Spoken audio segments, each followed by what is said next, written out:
Senhor, amém? Você pode se assentar, fique à vontade. É um prazer, é uma honra, é uma grande satisfação estar com vocês essa noite. Eu tive aqui há 6 meses atrás, quem lembra aqui?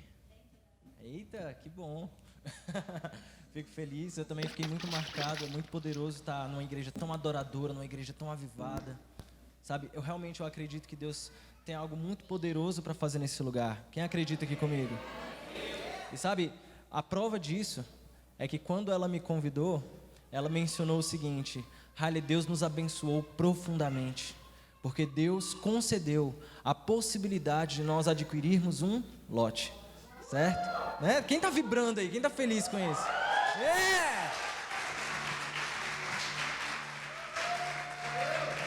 Sabe por que eu falo isso? Porque é legal quando nós estamos em um local e Deus nos permite alugar e estar aqui perto da comunidade e tudo mais, certo? Só que quando Deus ele abre as portas do céu e nos favorece que estejamos fixos em um lugar, é porque Ele está nos dizendo que o que Ele vai fazer nessa cidade é permanente. É permanente, sabe? É duradouro, é sustentável. Amém? Então, sabe, eu quero que vocês mentalizem que vocês estão sendo preparados para uma era de colheitas extraordinárias. Uma era de colheitas extraordinárias. Eu não estou falando de dinheiro, eu estou falando de vidas, eu estou falando realmente de pessoas sendo transformadas. Amém? Cara, Deus tem um projeto com a sua igreja na terra. E Deus ele não tem plano B. O meio pelo qual Deus escolheu salvar esse mundo é por meio da sua santa igreja. Amém? Você faz parte disso. Você faz parte realmente dos semeadores que Ele levantou para esse tempo. Para curar, para salvar, para limpar os leprosos, ressuscitar os mortos, curar os doentes. É para isso que Ele nos chamou. Amém? Vocês estão me ouvindo bem? Amém. Eu queria que você abrisse a sua Bíblia agora, lá em Romanos. Não, Romanos não, Malaquias. Malaquias, abre aí. Malaquias no capítulo 4.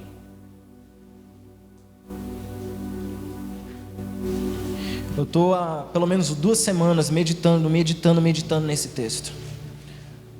Malaquias capítulo 4, a palavra diz assim: porque eis que aquele dia vem, ardendo como fornalha, todos os soberbos e todos os que cometem impiedade serão como a palha, e o dia que está por vir os abrasará, diz o Senhor dos exércitos, de sorte que lhes não deixará nem raiz, nem ramo.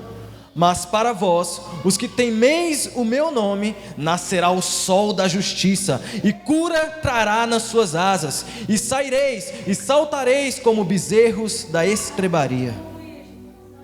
E pisarei os ímpios, porque se farão cinza debaixo das plantas de vossos pés, naquele dia que eu estou preparando, diz o Senhor dos exércitos. Lembrai-vos da lei de Moisés, meu servo, que lhe mandei em Horebe, para todo o Israel, a saber, os estatutos e juízos.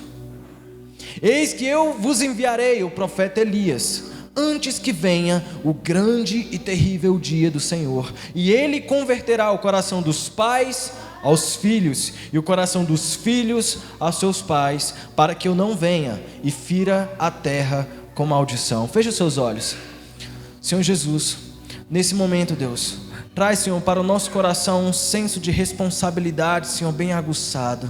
Traz, Senhor, na nossa mente, Senhor, um senso, Senhor, de responsabilidade com esse tempo, com essa geração, com essas pessoas, com essa geografia. Oh, Senhor Jesus, vem, Deus, com a Tua glória, Deus, e traz um impacto, Deus, que não será sentido somente nos limites dessa igreja, mas que percorrerá as ruas, Senhor, dessa cidade, Deus. Irá alcançar o órfão, a viúva, o faminto, Deus, e todos aqueles que são vítimas de injustiça, Deus. Pai, que a nossa sede, a nossa fome por justiça, Senhor, venha atrair a jurisdição do Seu reino sobre esse lugar, Deus, e fazer diferença, Deus. Pai, que as promessas, que aquilo que nós carregamos e prometemos ao mundo, Deus, Pai, seja evidenciado por uma vida forte, alicerçada em um caráter santo, puro, oh Deus, e genuíno, Senhor, conforme o Seu caráter, Deus. Pai, olhe para nós, Deus, como oferta viva, Senhor, em Seu altar, Deus. Olhe para nós, Senhor, como pessoas, Deus, que se colocam na disposição e na brecha para colher esses resultados. O Senhor não não nos plantou aqui de forma leviana, o Senhor não nos plantou aqui, Senhor, de um jeito à toa, não, Senhor. O Senhor nos colocou nesse lugar para fazer diferença nessa terra, em nome de Jesus, em nome de Jesus. Amém? Oh, Senhor, Deus tem falado muito comigo com esse texto, sabe? Essa foi a forma perfeita que Deus escolheu finalizar um tempo. Sabe, eu amo o Antigo Testamento, eu percebo muito do que Deus fez através da história, por meio do seu povo, sabe, levantando realmente homens e mulheres de Deus, sabe, que demonstraram poder por onde passaram, que demonstraram caráter por onde passaram, virtude, sabe, pessoas que conquistaram terras, que libertaram multidões da escravidão, sabe, pessoas que abriram mares, pessoas que ressuscitaram mortos, pessoas que fecharam os céus para que não chovesse. Quem está entendendo? Sabe, quando eu olho as histórias do Antigo Testamento e percebo, sabe, Deus de forma muito zelosa, de forma muito cuidadosa, sabe, guardando a sua palavra ali, sabe, por meio de pessoas extraordinárias.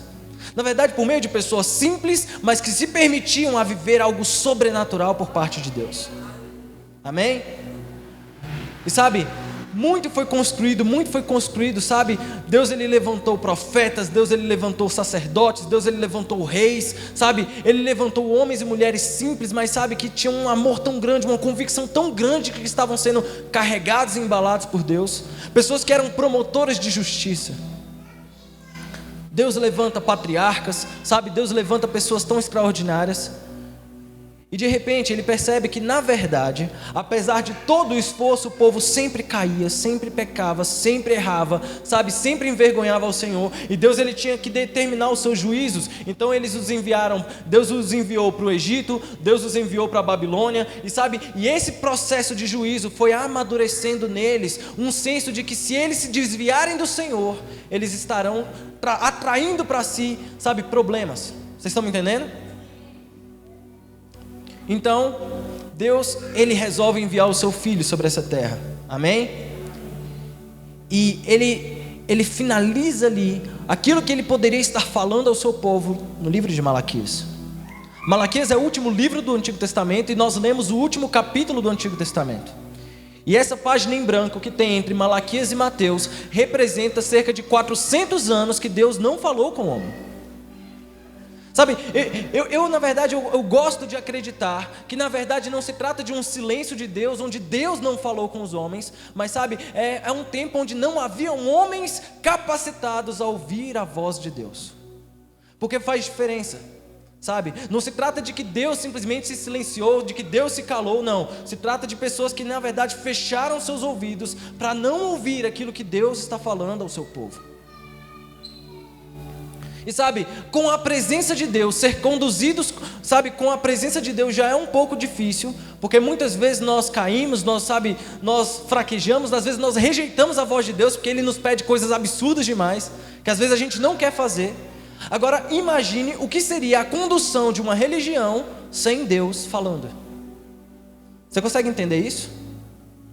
Porque na verdade, quando Deus ele se cala, quando Deus ele fecha a sua voz, a história continuou. A história dos homens continuaram.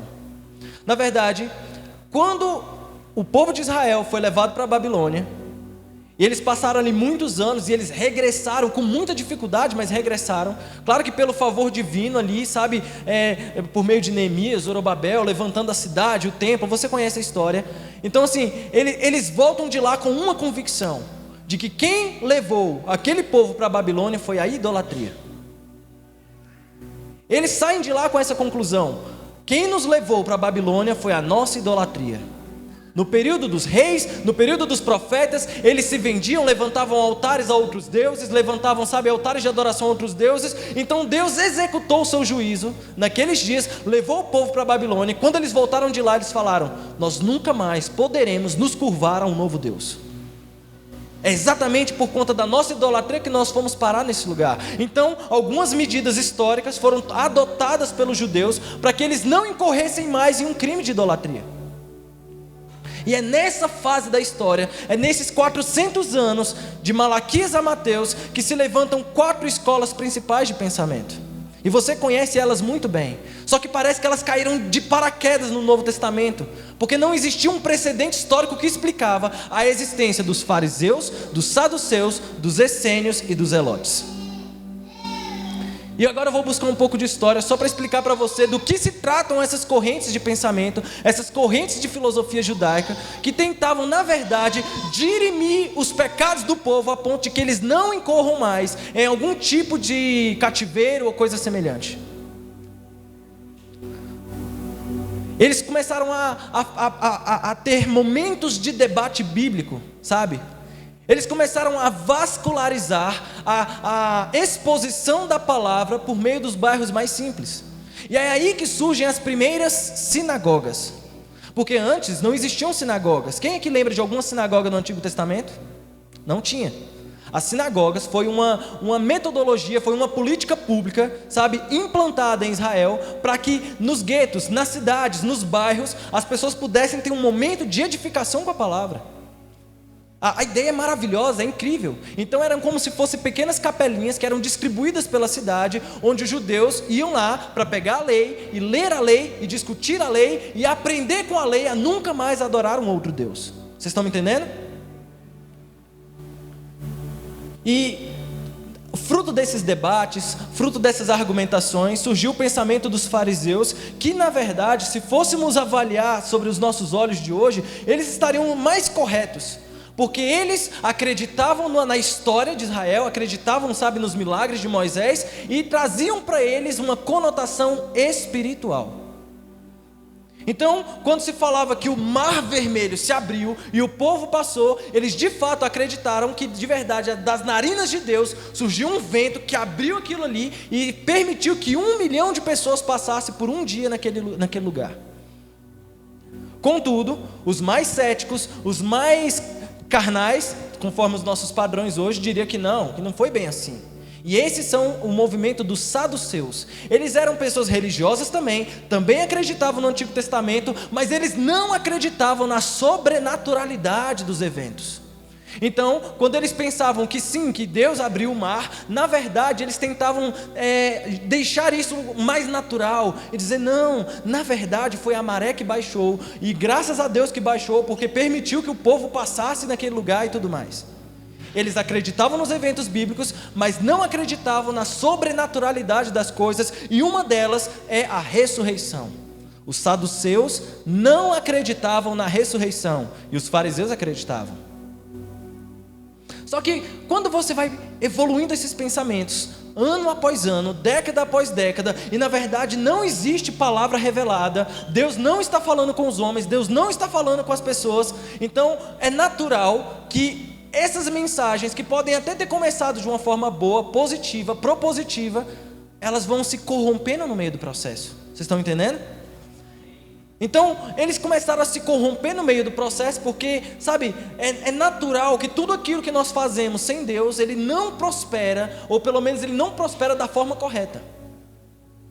Eles tinham o desafio de fazer permanecer uma religião sem Deus. E, infelizmente, eu vejo muitas igrejas nos nossos dias que se enxergam no mesmo desafio. Porque há muito tempo já perderam a presença, porque transformaram o evangelho em negócio, porque transformaram o evangelho em fonte de renda, porque transformaram o evangelho em uma plataforma para levantar personalidades, e já não sabe mais o que é ser igreja na essência.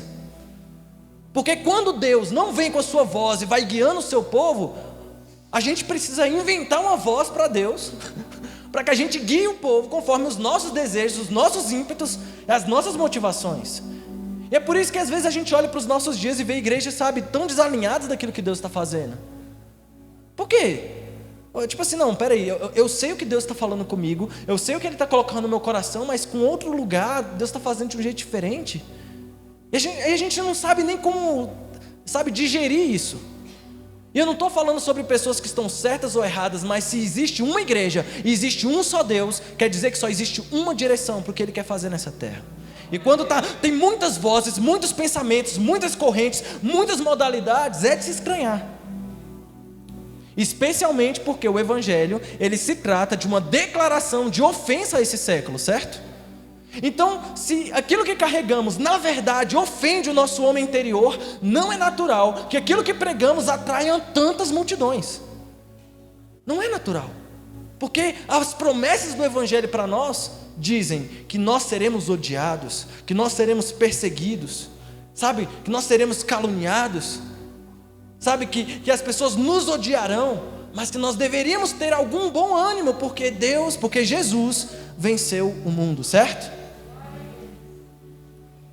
Deus não interpreta os resultados da mesma forma que nós interpretamos, porque às vezes nós dizemos que ser seguido por uma multidão é uma coisa positiva, quando na verdade na Bíblia, Jesus fugia das multidões, porque ele sabia que o interesse dessas multidões muitas vezes era milagres, pães e peixes, mas não se converter e se arrepender dos seus pecados. Vocês estão me entendendo? Só que eu mencionei que haviam 4 movimentos, e eu só falei de 2, os fariseus e os saduceus, personagens muito conhecidos pela história de Jesus. Mas existiam 2 movimentos que eles eram menos religiosos que esses 2, que é o movimento dos essênios e dos zelotes, que na verdade se tratam de dissidentes, pessoas que vieram do farisaísmo, pessoas que vieram do saducismo, mas que no meio do processo percebeu que Deus já não estava mais ali com eles. E eles precisavam de uma solução muito prática, muito pragmática, para resolver os seus problemas como nação. Então, esses 2 movimentos, eles adotam para si características cada vez mais políticas e menos espirituais. Então, os essênios, assim como os fariseus, acreditavam no sobrenatural, contudo, eles não acreditavam nos fariseus. Então, eles pegavam toda a sua multidão de pessoas e iam para os desertos. E viviam um tipo de espiritualidade que já não sacrificava no templo, que já não entendia mais como é que funcionavam os rituais e as outras coisas, porque eles estavam exclusivos, sabe, meio separados. Eles tinham uma vida muito beduína, muito nômade, eles se vestiam estranho e historicamente eles se vestiam muito parecidos com a forma que nós vemos João Batista se vestir. Homens simples que vestiam-se de peles de camelo e comiam mel silvestre, insetos, gafanhoto e essas coisas.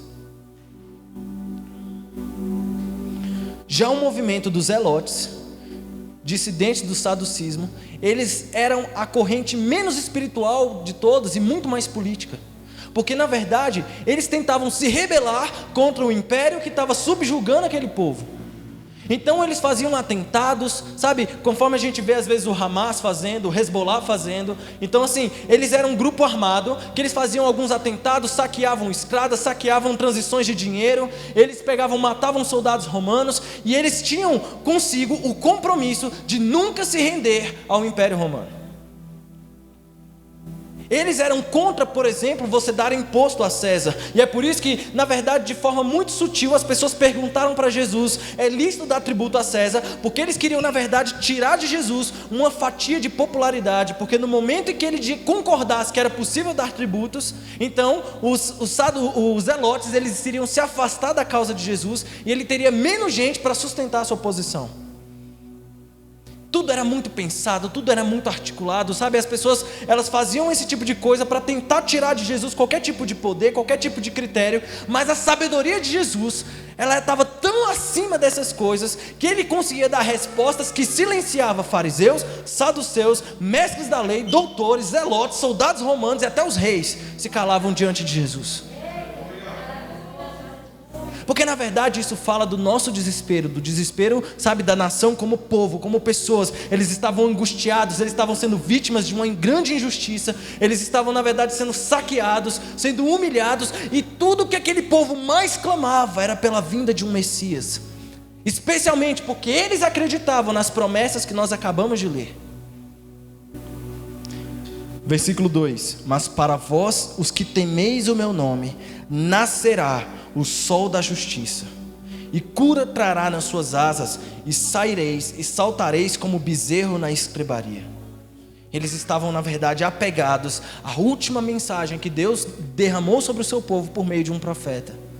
E essa mensagem era uma mensagem boa, de redenção, de que eles estariam alegres. Eles liam os salmos e falavam: quando o Senhor restaurou a sorte de Sião, nós ficamos como os que sonham, sabe? Eles ficavam lendo e se lembrando do tempo em que eles eram livres, do tempo que eles tinham reis, do tempo que Deus ia adiante, sabe? E livrava o povo, sabe, da espada, sabe? Eles tinham essa nostalgia, mas eles estavam se vendo como escravos.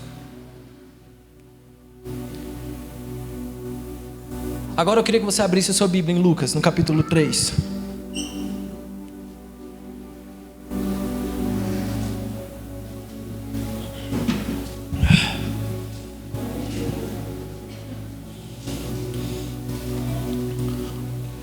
Sabe, talvez por eu ser estudante de história, porque eu gosto bastante disso, às vezes eu me apego a alguns tipos de texto que são muitas vezes desprezados, porque eles são textos técnicos, sabe? Eles são textos que às vezes a gente não presta tanta atenção. Sabe quando a gente lê genealogia na Bíblia? Ele fala assim: fulano é filho de tal fulano, que gerou mais fulano, e viveu mais tantos anos e gerou mais tantos fulanos. Não tem esses textos? Eu lembro que quando eu lia, eu tinha muita preguiça de ler esses textos, então eu pulava a maioria, porque eu gosto dos filosóficos, né? Eu gosto daquele: no princípio era o verbo, e o verbo estava com Deus, e o verbo era Deus, e o verbo se fez carne e habitou entre nós, do qual nós nos tornamos testemunhas. Sabe, eu gosto desses versículos. Aí quando vem aqueles textos muito técnicos, que explicam coisas talvez que eu não entenda, porque já não faz mais parte do meu tempo, às vezes a gente cansa. Mas Deus pegou profundamente o meu coração nesse episódio aqui de Lucas capítulo 3. Eu vou ler para vocês. Lucas 3, verso 1. E no ano 15 do império de Tibério César, sendo Pôncio Pilatos presidente da Judéia, e Herodes tetrarca da Galileia, e seu irmão Filipe tetrarca da Itureia e da província de Traconites, e Lisânias tetrarca de Abilene, sendo Anás e Caifás sumos sacerdotes, veio no deserto a palavra de Deus a João, filho de Zacarias.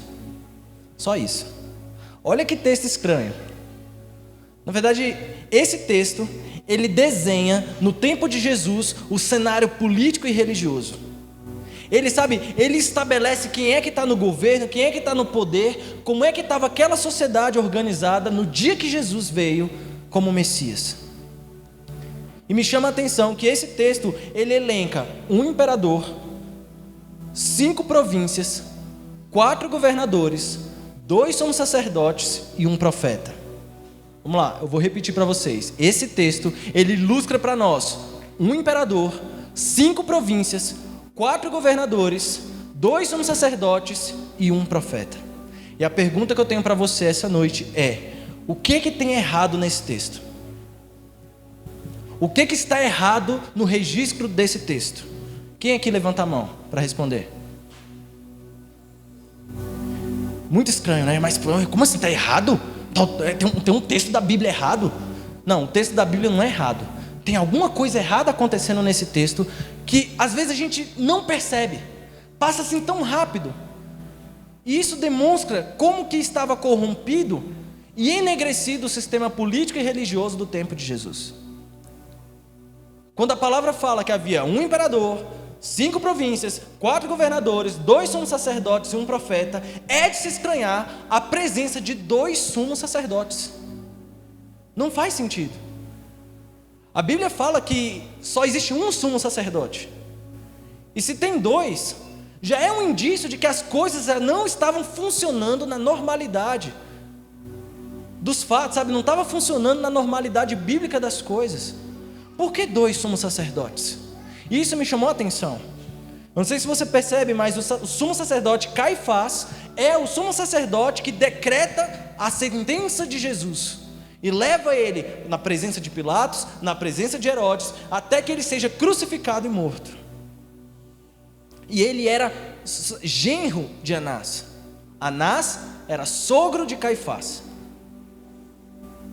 E essa transição meio que política, meio, sabe, parece nepotismo, parece uma coisa estranha, acontece porque todo o sistema político e religioso daquele tempo funcionava para lesar os mais pobres e favorecer os amigos do rei.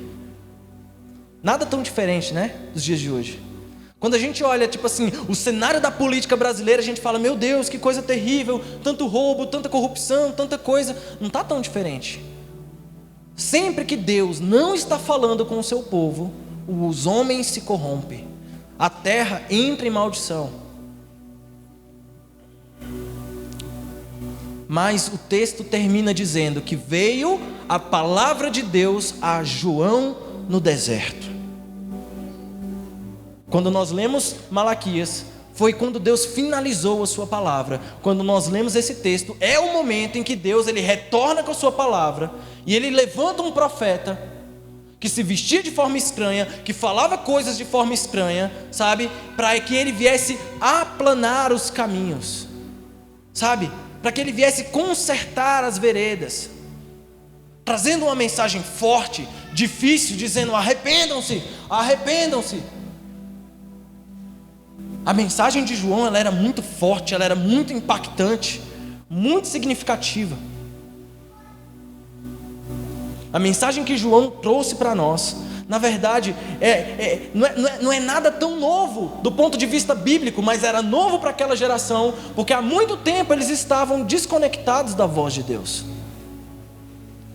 Se você for parar para pensar no que significa de fato a palavra renovado, significa tornado novo de novo. Ser renovado é ser feito novo de novo. Tem a ver com você revigorar o propósito inicial da coisa. Então, sabe, se a gente pensa assim, não, a mensagem que Deus está trazendo para a sua igreja hoje é uma mensagem de renovação, sabe? Se trata de Deus pegar o que vocês já são e trazer algo novo de novo. É como se Ele relembrasse vocês do porquê vocês estão aqui.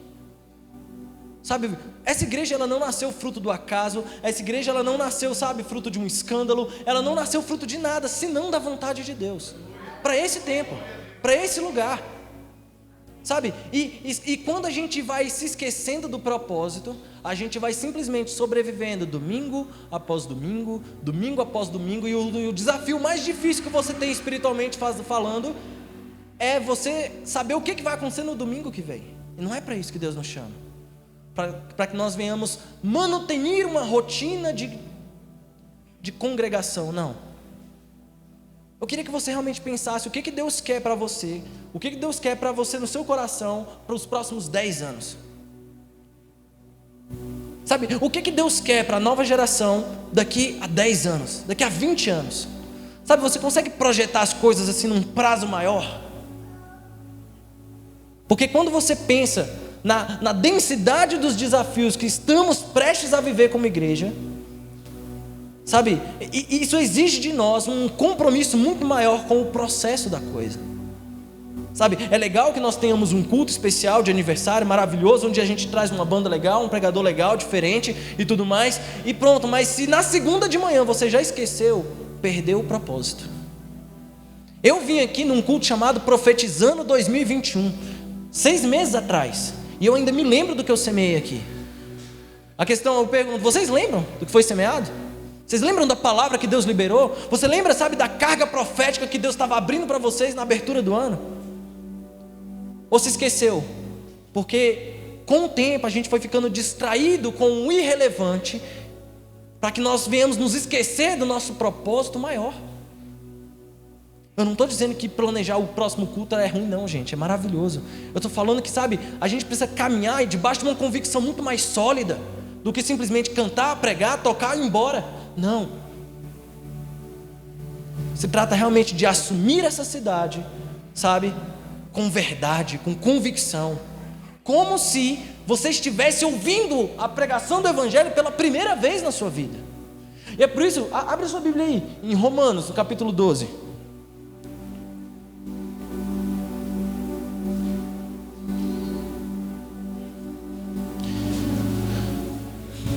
O texto diz assim: rogo-vos, pois, irmãos, pela compaixão de Deus, que apresenteis os vossos corpos em sacrifício vivo, santo e agradável a Deus, que é o vosso culto racional.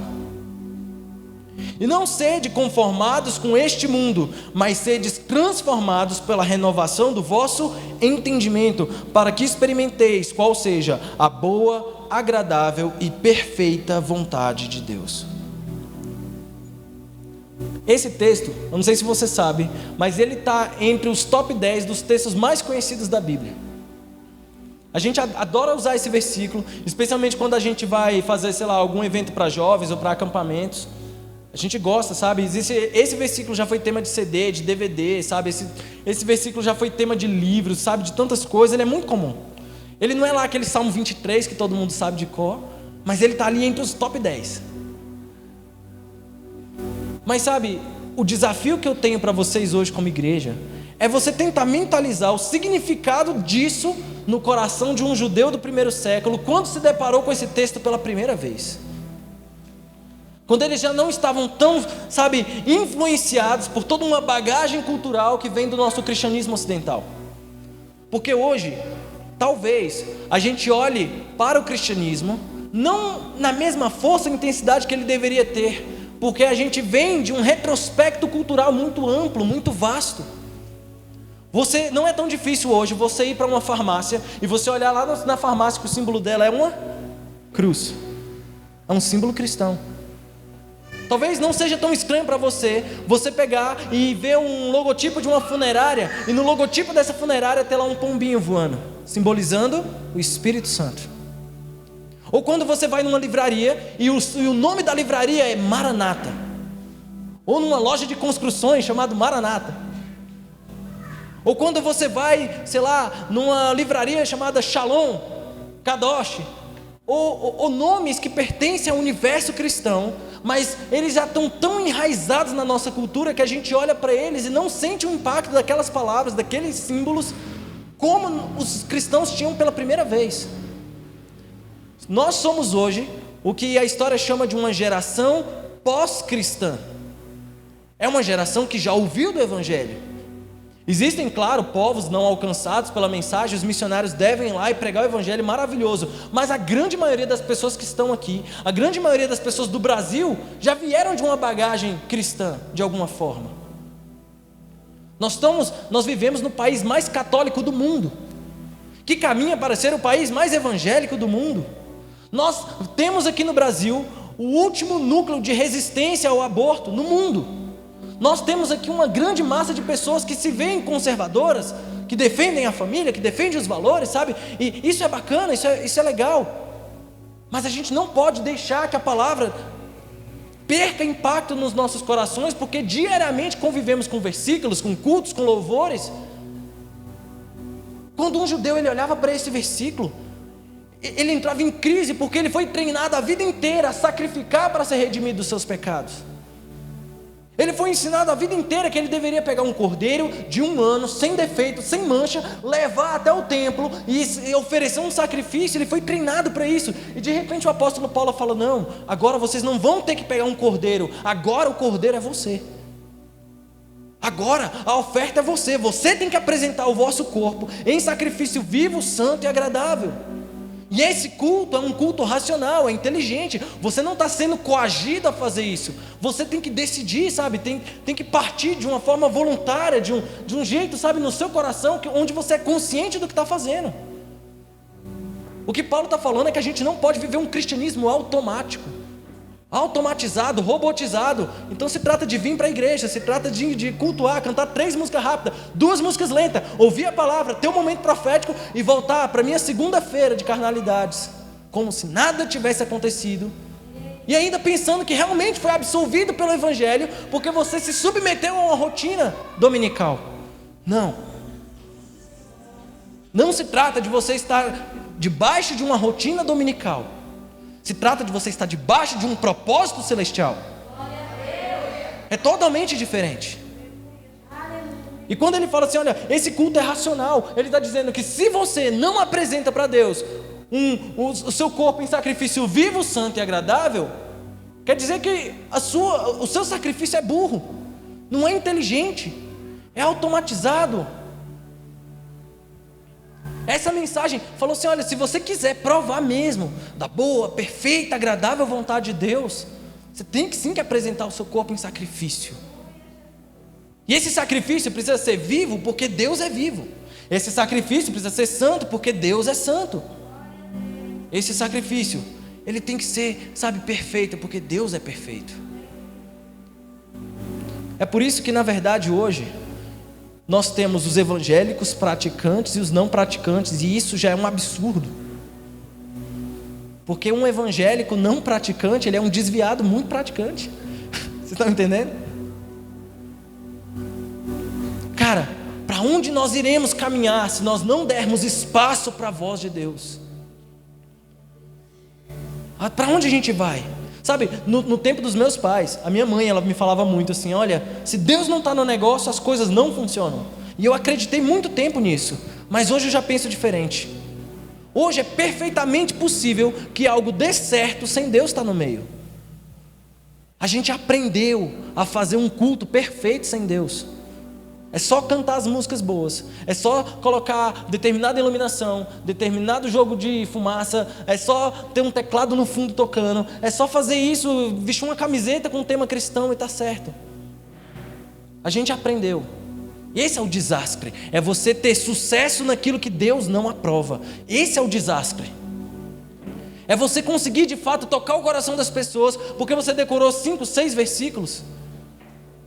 Enquanto isso não for realmente uma verdade nos nossos corações, será só teatro, só cenário, sabe? Será só exposição. Mas sabe, o poder da palavra, o poder do evangelho, quando real nos nossos corações, ele traz consequências, sabe, que você nem imagina. Deus pode estar descendo com a sua glória aqui, e de repente Ele manda um anjo lá para aquela casa, onde tem uma pessoa que está pensando em se matar agora, e sabe, por causa da intercessão de uma igreja real, de uma igreja que ora, de uma igreja que não é poses de espiritualidade, mas é que de fato tem joelho no chão, aí Deus vai lá, intervém e salva a vida das pessoas. Sabe, quando a gente vê de fato uma igreja que se posiciona, que ora, que intercede, que faz, os frutos eles são uma consequência natural. Você não se esforça, porque o evangelho tem poder sozinho. Você não tem que ficar se esforçando para curar. A cura faz parte dessa atmosfera. Essa atmosfera é uma atmosfera de cura, de redenção automática. Sabe por quê? Porque se trata da presença que atraímos diante de Deus. Sabe, eu sempre fiquei encabulado com um texto do Antigo Testamento que fala que os espíritos atormentadores tomavam o coração de Saul, e até que alguém teve a ideia de chamar um bom tangedor para que, talvez por intermédio da música, ele pudesse se acalmar desses espíritos atormentadores. Só que aí, quando eles vão chamar alguém, eles chamam Davi, e Davi não era só músico, Davi era um adorador. E tem diferença, viu? Música é uma coisa, adorador é outra coisa. É totalmente diferente. Então, Davi, ele vai lá, se apresenta diante do rei e vai tocando a harpa, coisa que só as ovelhas dele ouviam. E ele estava tocando. E quando ele tocava, os espíritos saíam. Aí eu, uai. Sabe por quê? Porque a Bíblia fala que nós adquirimos o poder de pisar a cabeça de serpentes e escorpiões e de expulsar demônios por meio do sangue de Cristo. E Jesus não tinha morrido ainda no tempo de Davi. Então, que espécie de autoridade esquisita é essa que fazia Davi expulsar demônios? Na verdade, Davi nunca expulsou demônios. Davi, quando adorava, ele atraía a presença de Deus. E a presença que Davi atraía expulsava os demônios. Você consegue entender a diferença? Não se trata daquilo que você faz, não se trata do quão bem você toca, prega, canta, não. Se trata do que tipo de presença você atrai. Sabe qual é a presença que estamos atraindo como igreja nesse lugar? Porque quando a presença de Deus é atraída, cara, é natural. A cidade inteira se rende ao poder do Espírito Santo. Então, você não precisa estranhar quando começarem a entrarem os bêbados, entrarem, sei lá, as prostitutas, quando entrarem, sei lá, as pessoas que têm algum problema, os famintos, os injustiçados. Sabe por quê? Porque nós somos magnéticos. A presença de Deus, quando está aqui, vai atraindo essas pessoas, vai atraindo esses cenários, porque aqui é uma casa de socorro.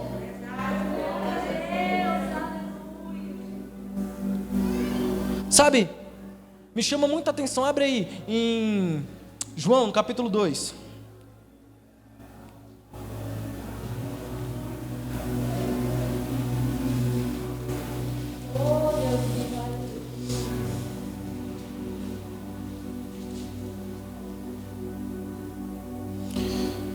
João capítulo 2, verso 11, diz assim: Jesus principiou assim os seus sinais em Caná da Galileia e manifestou a sua glória, e os seus discípulos creram nele. Depois disto, desceu a Cafarnaum, ele e sua mãe e seus irmãos e seus discípulos, e ficaram ali não muitos dias. Estava próxima a Páscoa dos judeus, e Jesus subiu a Jerusalém e achou no templo os que vendiam bois e ovelhas e pombos e cambiadores assentados. Tendo feito então uma azorraga de cordéis, lançou todos fora do templo, também os bois e ovelhas, e espalhou o dinheiro dos cambiadores, e derribou as mesas, e disse aos que vendiam pombos: tirai daqui estes, e não façais da casa do meu pai casa de venda. E seus discípulos lembraram-se do que está escrito: o zelo da tua casa me devora. Sabe, esse episódio, pelo menos eu, é o que eu mais gosto quando eu assisto os filmes de Jesus. Porque Jesus, ele é tão bonzinho. Ele está sempre ali curando um leproso, está sempre ali curando, sei lá, uma mulher com fluxo sanguíneo, sabe, ele está sempre trazendo mensagens de paz. Mas esse é um episódio bíblico muito controverso, porque é quando Jesus está encolerizado, ele está com raiva. Então ele vai lá, faz uma azorraga de cordéis, começa a expulsar os vendedores e os cambistas do templo, e eu acho isso tão legal. Eu acho isso tão sensacional, sabe, da parte de Jesus, porque a gente gosta de vender Jesus como um cordeiro, mas a gente se esquece de vendê-lo como um leão. A gente se esquece, sabe, de mostrar Jesus com esse aspecto poderoso. E quando ele faz isso, isso me chamou muita atenção, porque em João, só está no capítulo 2, certo? Em João, a história do azorraga de cordéis está no capítulo 2. Nos outros 3 evangelhos que registram a mesma história, ele está lá nos capítulos finais, muito perto da crucificação de Jesus. E sabe, os historiadores tendem a acreditar que, na verdade, Jesus fez isso mais de uma vez. Não é que João resolveu falar primeiro e depois os outros, não. É porque Jesus fez isso no início do seu ministério e ele fez isso no fim do seu ministério. Sabe? Ele pegou, foi lá, expulsou os cambistas, os vendedores. Só que isso me chama a atenção, porque a exortação foi 2 vezes. Ou seja, ele fez uma vez, chegou na porta lá do templo, começou a expulsar e tal, e fazer aquele barraco inteiro. E o que aconteceu? Jesus foi embora, e eles remontaram as suas tendas. Remontaram ali os pombos, as ovelhas e tudo mais, porque na verdade eles não se converteram à primeira exortação de Jesus. E por isso, nos outros evangelhos, foi necessário fazer uma segunda vez. E essa é a tragédia do evangelho. É quando nós já falamos palavras aqui contra pecado, contra comportamentos, contra falta de caráter. E você, como ovelha, você recebeu, talvez quando o dia que o pastor pregou aqui, você falou: meu Deus, misericórdia, ai de mim que sou pecador. Aí passa no outro ano, você caiu nos mesmos lugares, e é necessário de novo uma outra pregação contra o pecado, contra a falta de caráter, contra isso. E de novo, e de novo, e de novo. E cara, não é isso que significa renovação. Renovação é quando você se converte profundamente à palavra do evangelho, a ponto de que os seus desafios do ano seguinte serão outros. Serão lutas novas, problemas novos. E sabe por que Jesus fez isso aqui?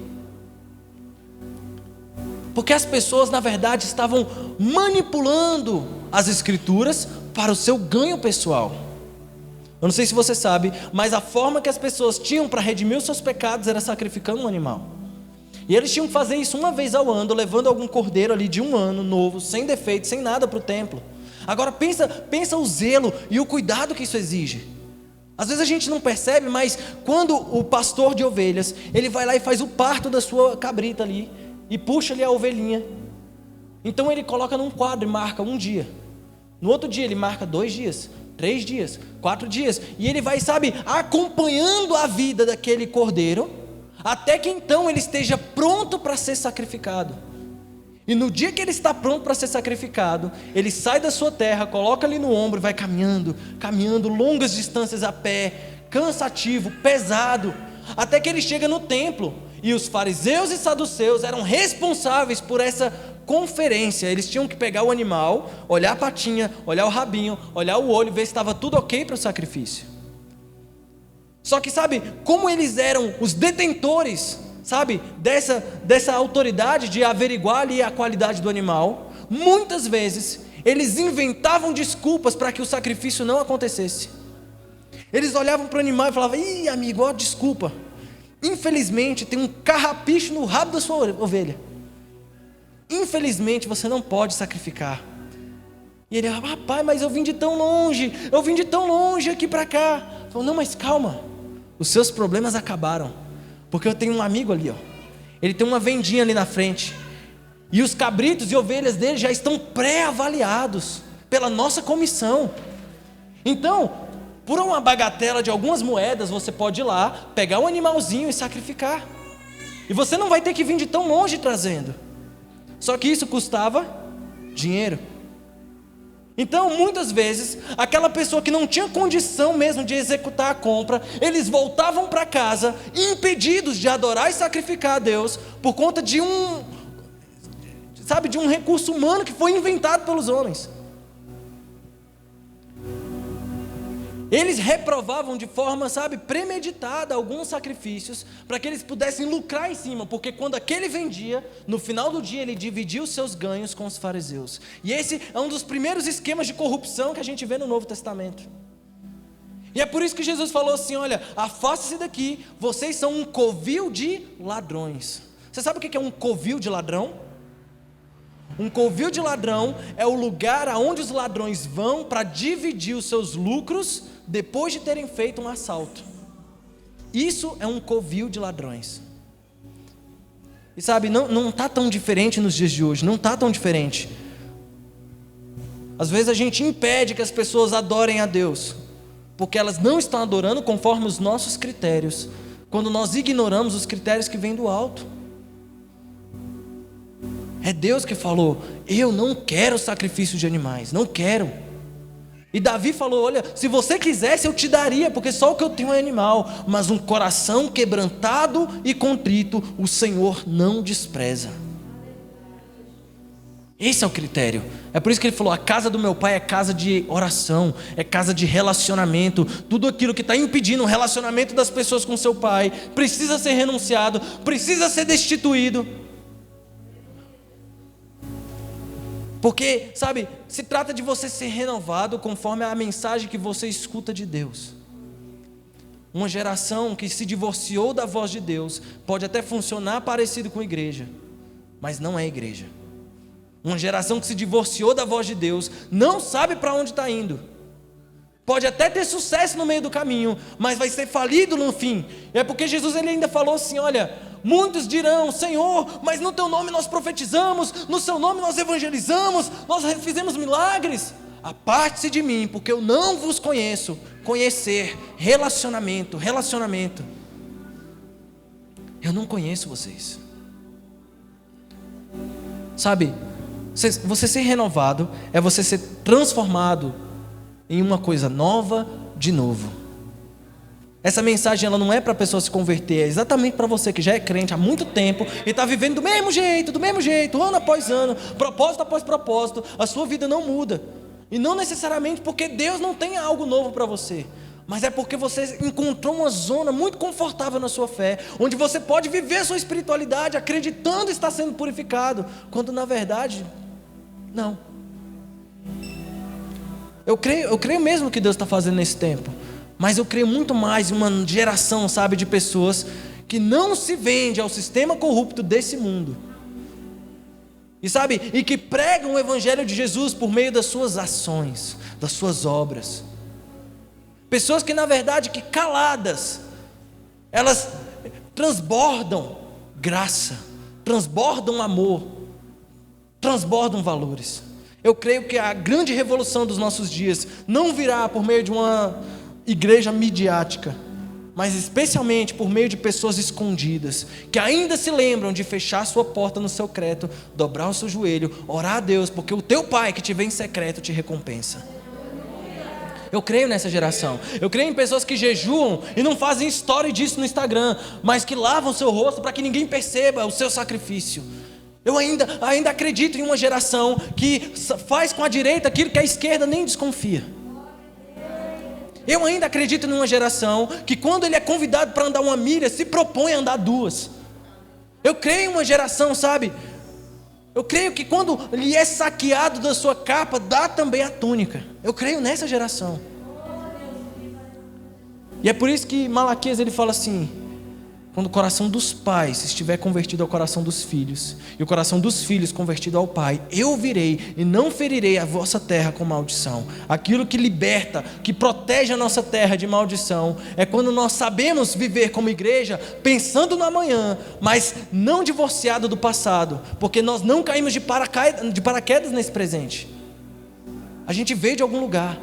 Existem pessoas que oraram, que jejuaram, que guardaram as suas vidas, que talvez cantaram canções que você nem ouve mais hoje, mas que pagou esse preço para que você pudesse estar aqui agora. Sabe, uma geração que olha para o tempo dessa forma, sabe, honrando o passado, mas em direção ao alvo que é Cristo. Se você puder ficar de pé.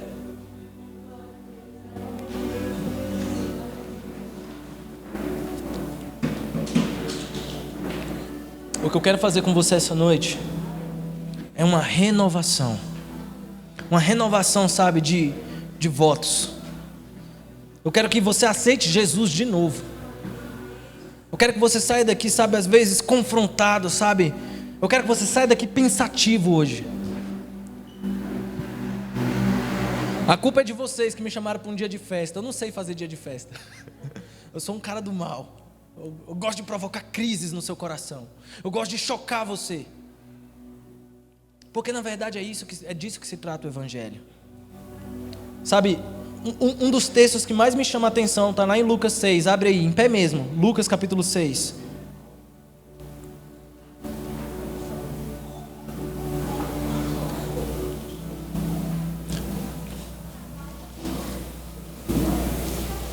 Lucas capítulo 6, a partir do verso 13, diz assim: E quando já era dia, chamou a si os seus discípulos, e escolheu 12 deles, a quem também deu o nome de apóstolos. Simão, ao qual também chamou Pedro, e André, seu irmão, Tiago e João, Filipe e Bartolomeu, Mateus e Tomé, Tiago, filho de Alfeu, e Simão, chamado Zelote, e Judas, irmão de Tiago, e Judas Iscariotes, que foi o traidor. Lembra que eu te falei que eu gosto de me apegar a textos que são bem ignorados por sua natureza técnica? Esse é o texto onde Jesus, depois de passar uma noite orando, pela manhã, ele seleciona quem serão seus apóstolos, quem serão seus representantes nessa terra. E isso depois de uma noite de intensa oração com Deus. E sabe, o currículo daqueles que ele chamou era muito improvável. Eram pessoas muito simples. Jesus, que já chegou a atrair a atenção de Nicodemos, que era um grande mestre da lei, que chamou a atenção de José de Arimateia, que era um homem muito poderoso e rico, resolveu chamar para si como discípulo Pedro, que era pescador, André, que era pescador, João, que era pescador, mas me chama a atenção que ele chamou um chamado Levi, que nós conhecemos hoje como Mateus. E Levi, ele era um cobrador de impostos, certo?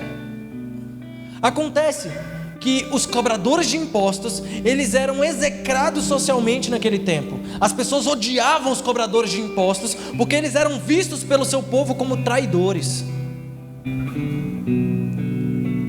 Mateus, ele era um publicano. Você sabe o que é um publicano?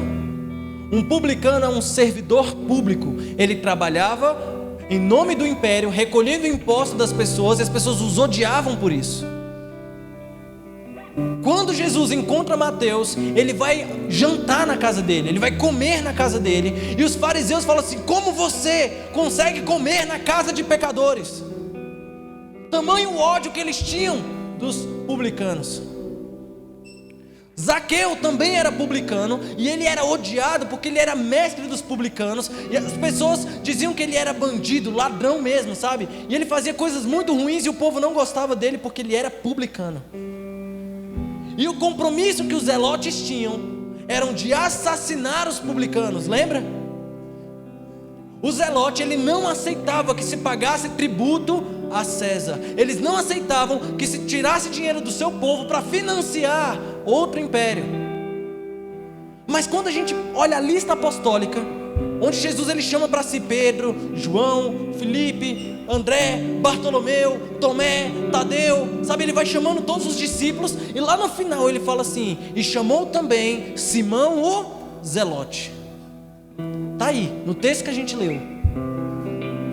E sabe, esse para mim já é o desenho perfeito do que realmente significa o Evangelho de Jesus. O Evangelho de Jesus é o lugar onde Mateus, o publicano, e Simão, o Zelote, sentam na mesma mesa. O Evangelho é um lugar onde o publicano e o Zelote sentam na mesma mesa. Jesus lavou o pé desses dois caras. Eles dividiram o pão, eles dividiram, sabe, o sangue de Jesus representado ali no vinho. Eles estavam juntos, inimigos mortais conforme os padrões do mundo, mas transformados e renovados pelo poder do Evangelho, porque a partir desse momento eles não eram mais inimigos, eles eram irmãos, eles eram irmãos. É essa a revolução que o mundo espera de nós, não uma igreja que se opõe a eles, mas uma igreja que recebe-os como irmãos, como filhos na fé. Nós somos uma casa de socorro ao mundo que está órfão há muito tempo, órfão da voz de Deus. Então, se você escuta a voz de Deus, feche os seus olhos agora e comece a buscar no seu coração um novo propósito, uma nova razão, sabe, de ser crente, um novo sentido para a sua fé. Eu quero que você busque em Deus. Fala: Deus, eu fui chamado para pregar, eu fui chamado para tocar violão, eu fui chamado para fazer o quê, Deus? Eu não quero ficar preso a essas coisas tão pequenas, eu quero ter um propósito maior. O Senhor nos plantou nessa cidade, você deu um lote para essa igreja, Deus. Eu vou estar aqui nos próximos 10 anos, nos próximos 20 anos. Qual é a revolução que o meu Evangelho vai fazer na vida das pessoas? Qual é a revolução que o meu Evangelho vai fazer no coração da minha família, dos meus filhos, dos meus pais, sabe, dos meus irmãos, dos meus amigos? O Evangelho que vivemos precisa transbordar no coração das pessoas. Comece a orar, igreja, comece a orar. Levante a sua voz, porque Deus está reafirmando votos essa noite. Deus está reconfirmando votos essa noite. Comece a orar, comece a orar.